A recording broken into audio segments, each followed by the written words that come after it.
The Grand Hall of the Zireth Empire was unlike anything Ethan Carter had ever seen. Towering crystalline pillars shimmered with an unnatural glow, and the air itself seemed to hum with power. It was a place built to remind outsiders that they stood in the presence of something greater. Yet, as Ethan walked forward, his heart remained steady. He had been sent as a diplomat, but he knew the truth. He was here as a last hope. The Zireth Empire and humanity stood on the edge of war. Countless battleships hovered in deep space, their weapons primed. One wrong word, one misstep, and millions could die. At the far end of the hall, seated on a throne made of dark metal and glowing energy veins, was Queen HFY, the ruler of the Zireth Empire. She was unlike the other aliens in the room. While her people were tall and imposing, covered in silver-hued armor-like skin, HFY's form was more elegant. Her eyes, glowing violet, studied him carefully. Ethan bowed slightly, showing respect but not submission. The room was silent, filled with the weight of what was to come. "You are bold to stand before me, human," HFY said, her voice smooth yet commanding. "Your people seek peace, but why should the Zireth listen?" Ethan took a deep breath. "Because war will destroy both our civilizations. Our people have fought, but neither side has won. If we continue like this, only ruins will remain." The alien nobles whispered among themselves, but HFY remained still. Her gaze did not waver. "And what do you offer, Ethan Carter?" He hesitated. His orders were clear: negotiate, persuade, delay war if possible. But deep inside, he knew that words alone would not be enough. The Zireth Empire respected strength, action. He had to give them something they couldn't ignore. Before he could answer, the queen did something unexpected.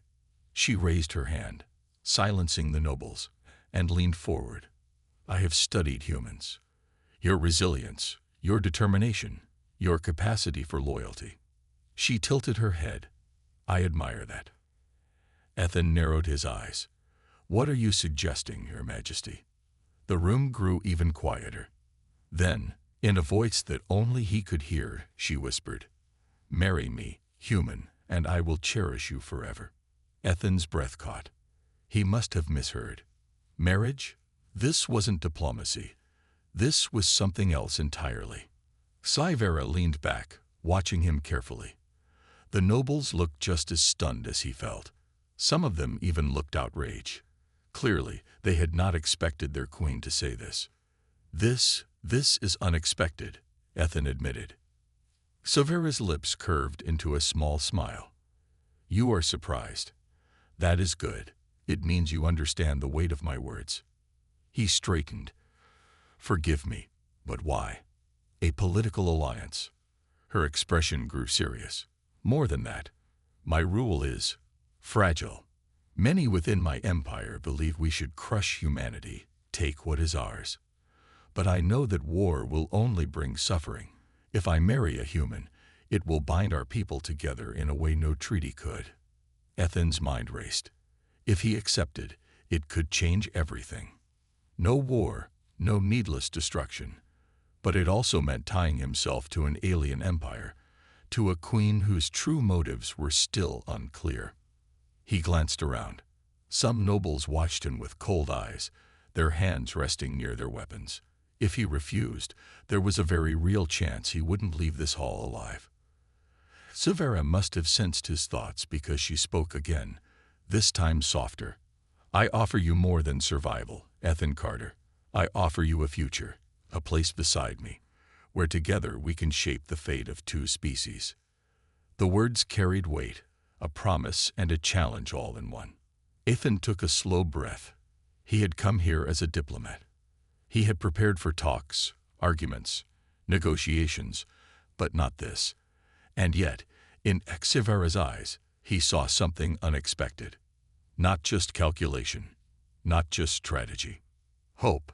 Maybe, just maybe, she truly wanted peace. The question was, did he dare accept?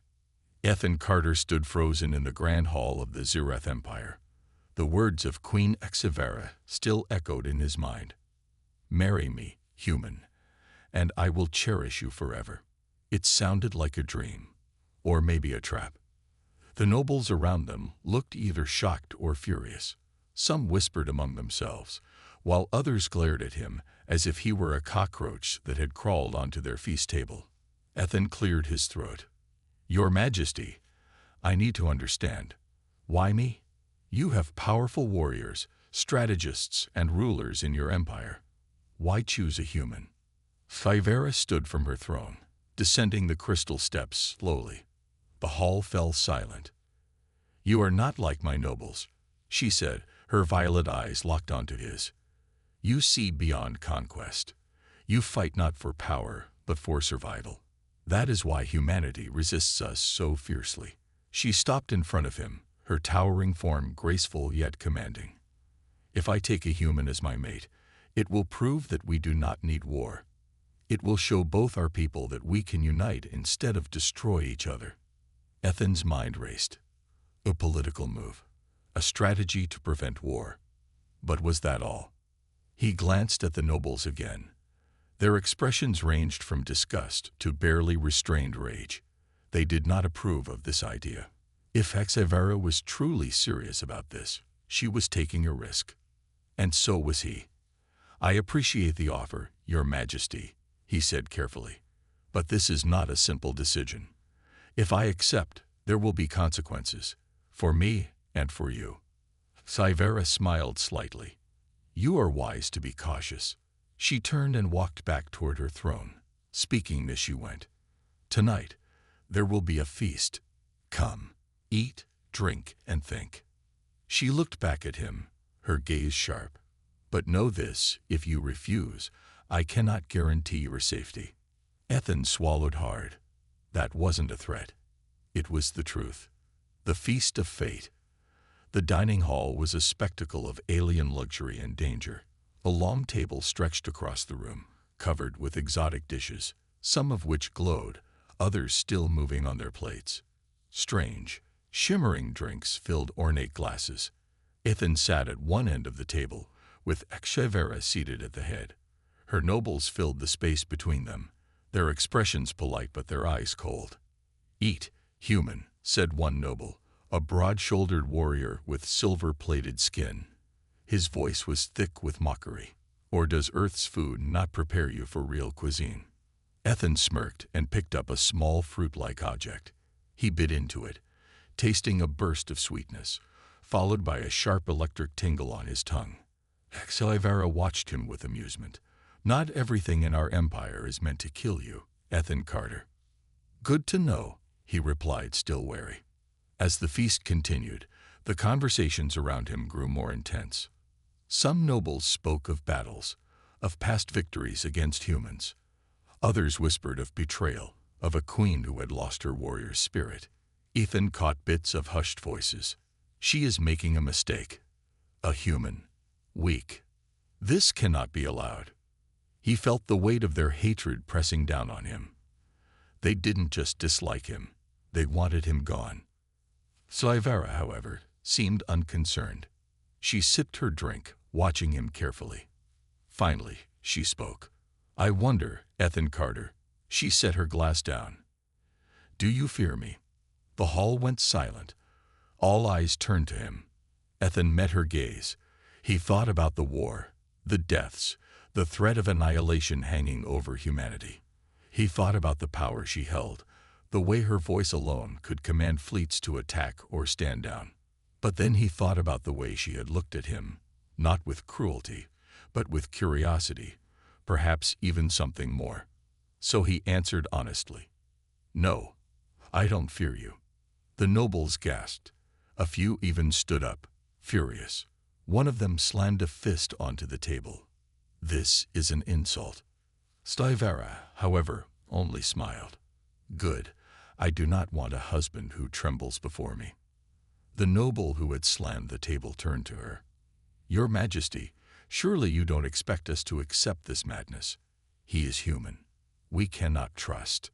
Scifi raised a single hand. The noble immediately fell silent, His body tensed as if an invisible force pressed down on him. "Enough," she said, her voice suddenly cold. "I rule this empire, not you." The noble clenched his jaw, but he bowed his head in submission. Ethan exhaled slowly. Hivera was not just a queen. She was a ruler who held absolute authority, and she was willing to use it. She turned back to him. "Ethan, I will ask only once more. Will you accept my proposal?" The room held its breath. Ethan's mind screamed at him to refuse, to run, to escape before he was caught in something beyond his control. But his instincts told him something else.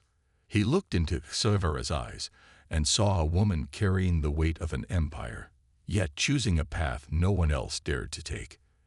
And in that moment, he made his choice. "I will consider it." Hivera's lips curved into a satisfied smile. "Then we shall see what the future holds." The nobles were furious. The air crackled with tension. Ethan knew that from this moment on, he was a target. But he also knew something else. Hivera had chosen him for a reason. And soon, he would find out why. Ethan barely slept that night. The grand chamber given to him was luxurious but felt like a cage.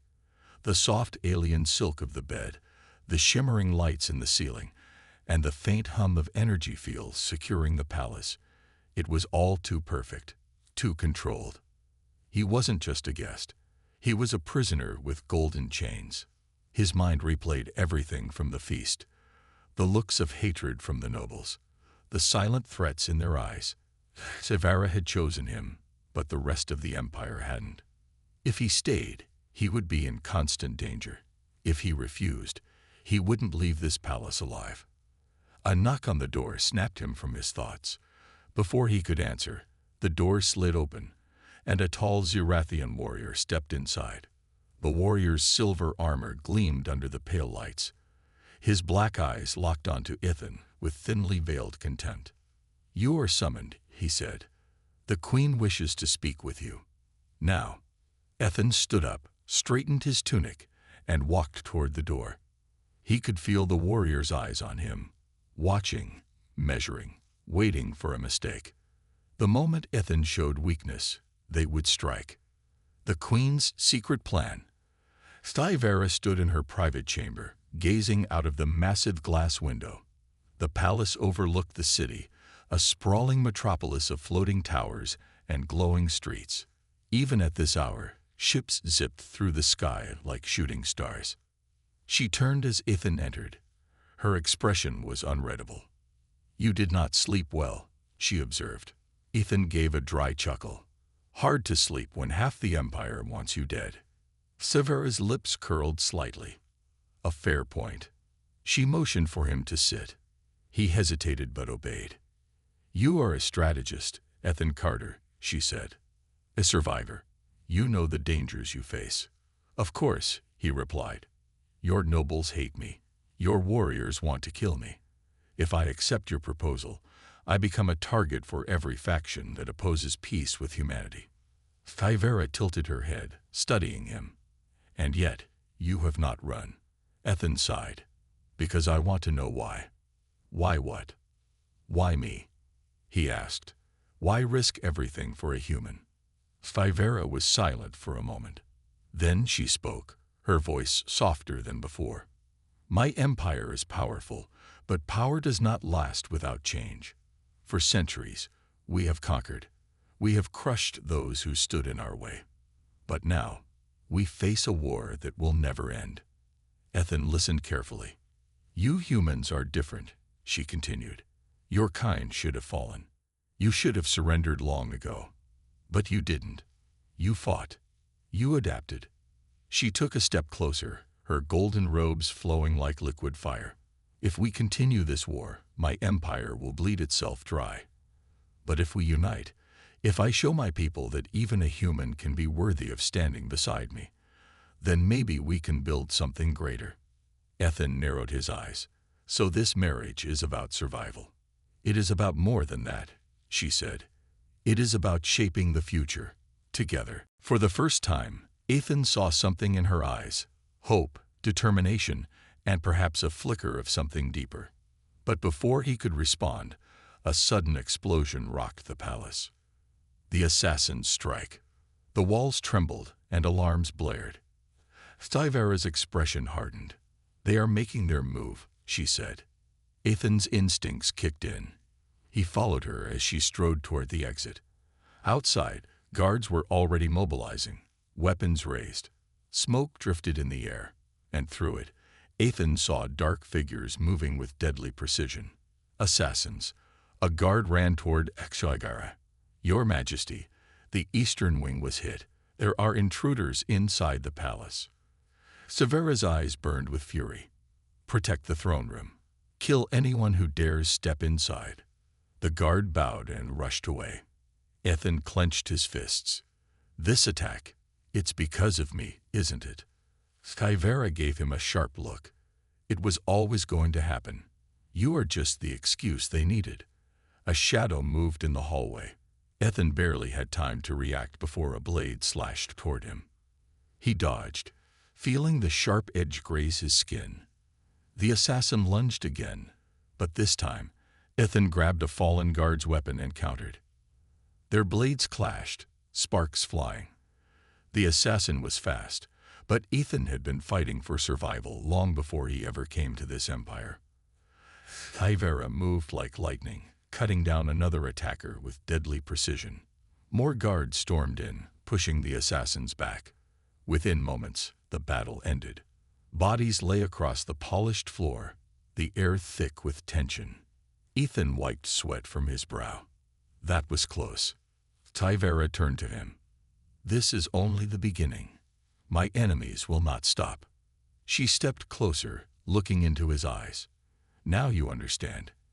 If you choose to stand beside me, you will not just be a husband. You will be a king." Ethan exhaled. A king. A target. And perhaps the only one who could change the fate of two worlds. Ethan stood among the fallen assassins, his heart still racing. The scent of burnt metal and blood lingered in the air. Zirathian guards moved swiftly, dragging away bodies and securing the palace corridors.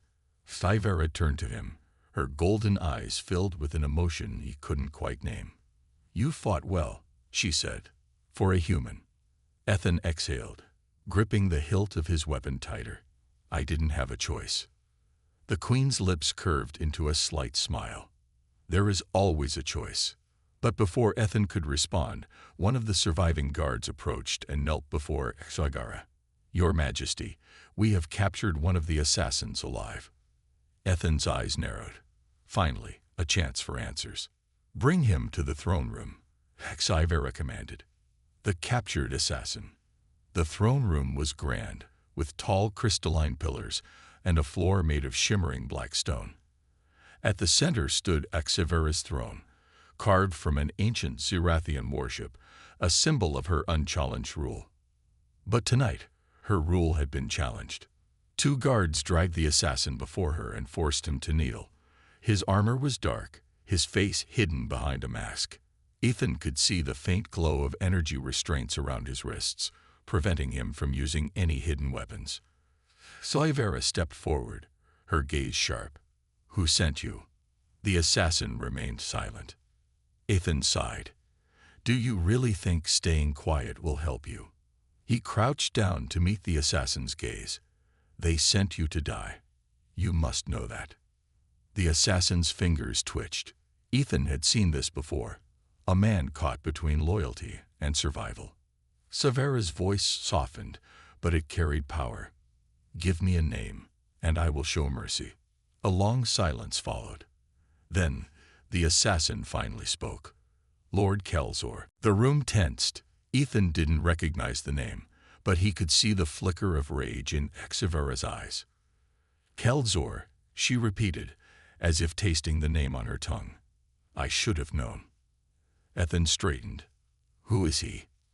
"A warlord," Stivera answered. "One of my own generals. He has opposed peace with humanity from the beginning.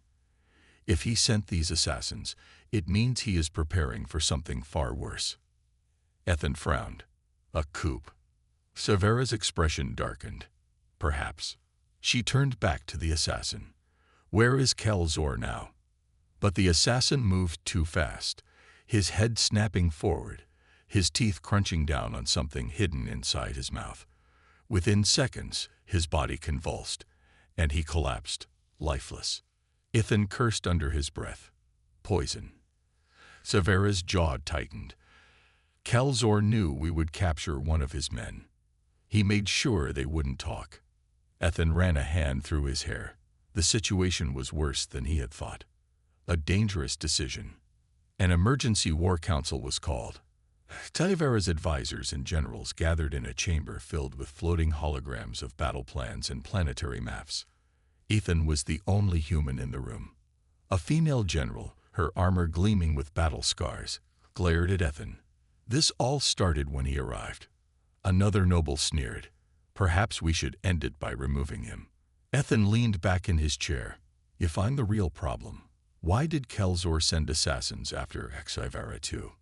The room fell silent. The generals knew the truth. This wasn't just about Ethan. This was about power. Stivera stepped forward. We cannot waste time arguing. Kelzor has made his move. Now, we must make ours. One of her commanders bowed. Your Majesty, what are your orders? Ethan watched as Severa's expression hardened. She wasn't just a ruler, she was a warrior. We strike first, she declared. Before Kelzor gathers more forces. Some generals hesitated. You wish to go to war against one of our own. Stivera nodded. If we do nothing, Kelzor will plunge the Empire into chaos. We cannot allow that. Ethan studied her carefully. She wasn't hesitating. She was ready to fight. But he also knew Kelzor wouldn't be defeated so easily. What if he's expecting that? Ethan asked. What if this is exactly what he wants? Stivera's golden eyes met his. Then we outthink him. A plan was forming in her mind. Ethan could see it, and whether he liked it or not, he was already a part of it. The storm begins. Later that night, Xivara stood alone on a balcony overlooking the Empire.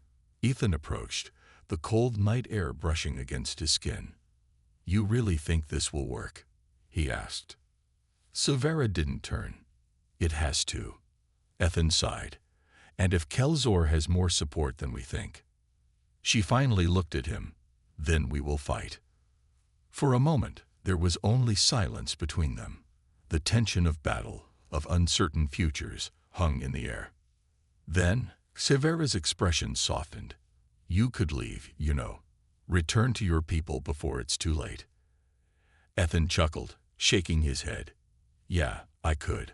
But something tells me that even if I tried, I wouldn't get very far. Sivera smiled faintly. No, you wouldn't. Ethan exhaled, looking out at the city.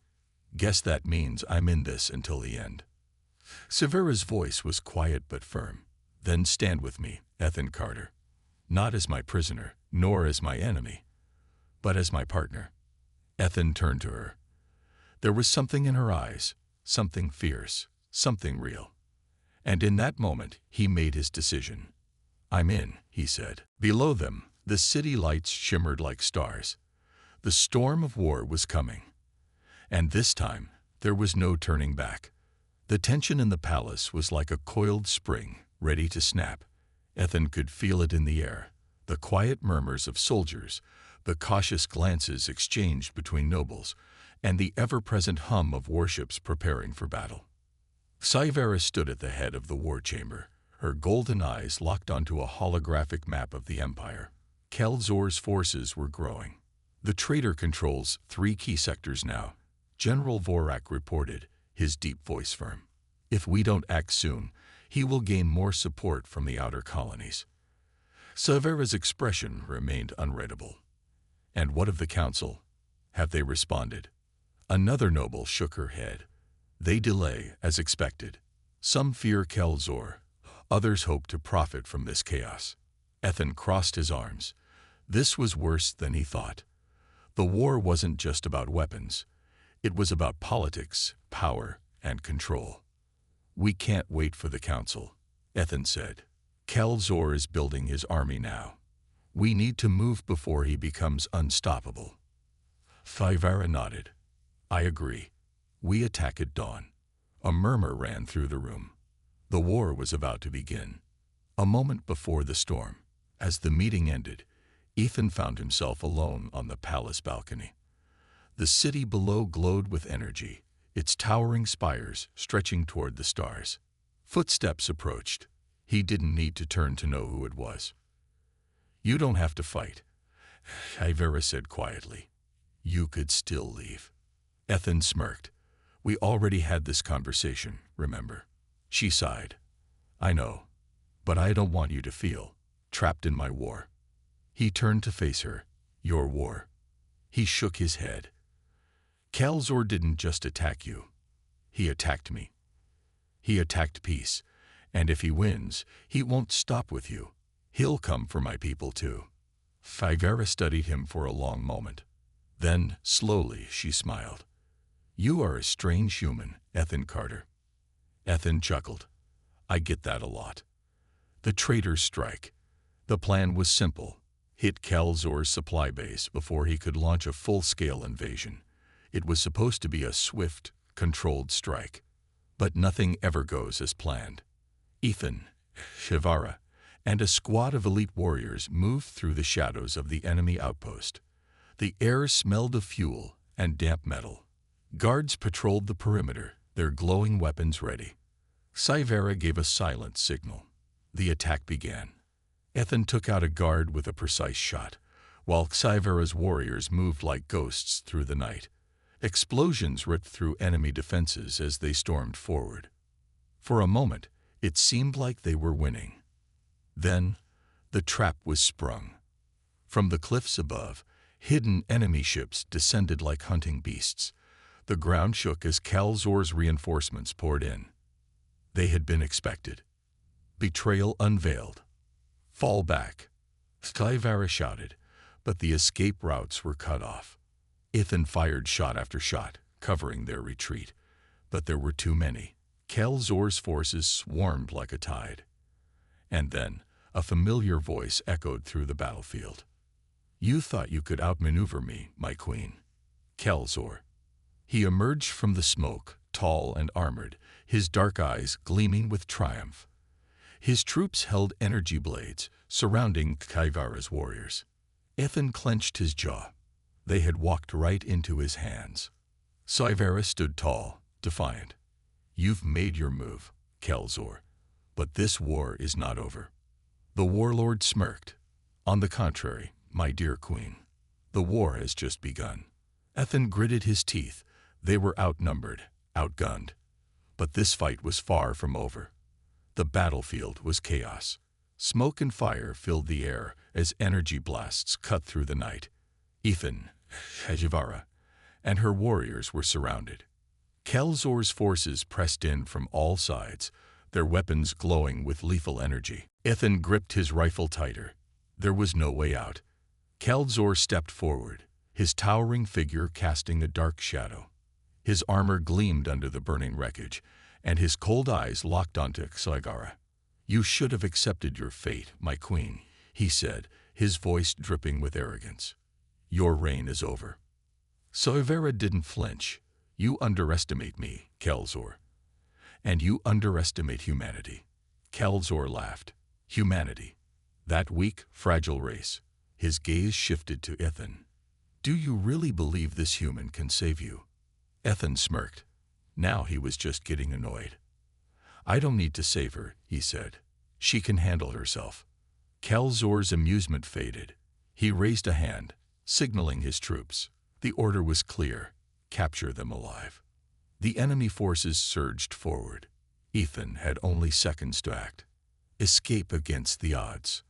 Ethan pressed a button on his wrist device. Instantly, a series of explosions erupted from the cliffs above. Rocks and debris crashed down, throwing the battlefield into chaos. Severa's warriors reacted instantly, using the distraction to break the enemy's formation. Move, Tigara shouted. Ethan fired his rifle, taking down an enemy soldier before diving behind cover. Every second counted. Kaivera unleashed her energy blade, cutting through enemy ranks with precise, fluid movements. She was faster than Ethan had ever seen before. Kelzor roared in anger, deflecting an attack with his armored gauntlet. "You think this will save you?" Ethan wasn't listening. He was too busy setting the next phase of the escape. "Sevara, cover me," he shouted. She moved instantly, blocking incoming fire as Ethan hacked into a nearby enemy console. The base's security system was about to become their best weapon. Seconds later, the alarms blared. Turrets turned, firing on anything that moved. The base had been tricked into attacking its own troops. Kelzor barely dodged the blasts, his rage turning into fury. "Carter," he bellowed. Ethan grinned. The plan was working. "Now," Scifi commanded. The remaining warriors rushed toward the hangar, where a stolen ship waited. Ethan sprinted alongside them, dodging enemy fire. Kelzor's forces were in disarray, but the warlord wasn't giving up. He charged straight for Scifi, his blade aimed for her heart. The duel. Scifi met him head-on. Their weapons clashed, sending sparks flying. The battlefield faded as they faced each other, the rifle queen and the traitor. "You have lost, Kelzor," Scifi said, her voice steady. Kelzor smirked. "Not yet." He struck with brute force, pushing Scifi back. But she was faster, smarter. She dodged, countered, and landed a precise slash against his armor. For the first time, Kelzor staggered. Ethan wanted to help, but he knew this was Scifi's fight. She stepped forward, blade poised. One final strike would end it. But Kelzor wasn't done. With a desperate move, he activated his personal shield. A pulse of energy knocked Scifi off balance. Ethan's instincts took over. He raised his rifle and fired a single, perfect shot. The blast hit Kelzor's shield generator, disabling it. Scifi didn't waste the chance. She drove her blade forward, forcing Kelzor to retreat. "You will not win this war," she said. Kelzor's expression darkened. Then he vanished into the smoke. A narrow escape. "Go," Ethan shouted. They raced to the ship. Scifi's warriors piled in, and Ethan jumped into the cockpit. Engines roared to life. The ship lifted off, dodging incoming fire as they soared into the night sky. Ethan exhaled. They had made it. But the war was far from over. Scifi took a seat beside him, watching the stars. "We have one chance left," she said. Ethan nodded. It was time to end this. The stolen ship raced through the void of space, dodging enemy fire as Scifi and Ethan prepared for their final move. Kelzor had escaped, but his forces were in chaos. Now was the time to strike. Ethan tightened his grip on the controls. "We have one shot at this." Scifi nodded. "If we fail, my people will never be free." She turned to her warriors, who stood ready. Their faces showed no fear, only determination. "The final battle begins now," she declared. The infiltration. Kelzor's command ship hovered over the planet, its weapons ready to strike. If they didn't stop him now, he would unleash destruction on Scifi's homeworld. Ethan piloted the ship through the defensive grid, using stolen access codes. The enemy didn't know they had taken one of their own ships. "Hold on," he warned. They were coming in fast. With a sharp turn, Ethan brought the ship into the hangar. The landing was rough, but they had no time to waste. "Go, go, go," Ethan shouted as the warriors stormed out, weapons ready. Alarms blared. The enemy had spotted them. The battle in the halls. Blaster fire erupted as Scifi led the charge. Her energy blade flashed as she cut through enemy soldiers. Ethan stayed close, covering her back. Kelzor's elite guards fought fiercely, but Scifi's warriors were stronger. They had something worth fighting for: freedom. Ethan dodged behind cover, taking out an enemy with a precise shot. He could see Scifi ahead, pushing forward toward the throne room. But Kelzor was waiting. The final confrontation. The massive doors of the throne room slid open. Kelzor stood in the center, his dark armor glowing with energy. You should have run, Scifi, he sneered. Now you will fall. Scifi stepped forward, her blade ready. I will end your rule, Kelzor. Ethan raised his rifle, but Scifi held up a hand. This was her fight. Kelzor attacked first. His strikes were powerful, but Scifi was faster. Sparks flew as their blades clashed. Ethan watched, heart pounding. If she lost, everything was over. Kelzor roared in anger, swinging wildly. Scifi dodged, then countered, slashing across his chest. Kelzor staggered. For the first time, he looked afraid. You have lost, Scifi said. With one final strike, she disarmed him. Kelzor fell to his knees. Mercy, he whispered. Scifi raised her blade, then stopped. No, she said. You do not deserve mercy, but I will not become like you. She turned to her warriors. Take him away. His rule is over. The new queen. With Kelzor defeated, the war ended. Scifi's people were free. She stood before her warriors, her head held high. She was their queen once more. Ethan watched from the side, feeling a strange sense of pride. He had come a long way from being just a human outsider. Scifi approached him. You saved my people, Ethan Carter. He chuckled. I think you did most of the work. She smiled. You fought beside me when no one else would. That means everything. Then, in front of her people, she took his hand. The war is over, but I made you a promise. Her golden eyes met his. Will you stay by my side? Ethan hesitated. He had never imagined staying in an alien empire, but looking at Scifi, he knew his place was here. He smiled. Yeah, I think I will. The warriors cheered. A new era had begun, and Ethan Carter, the human who had once been a stranger, had found his place beside the queen. The end.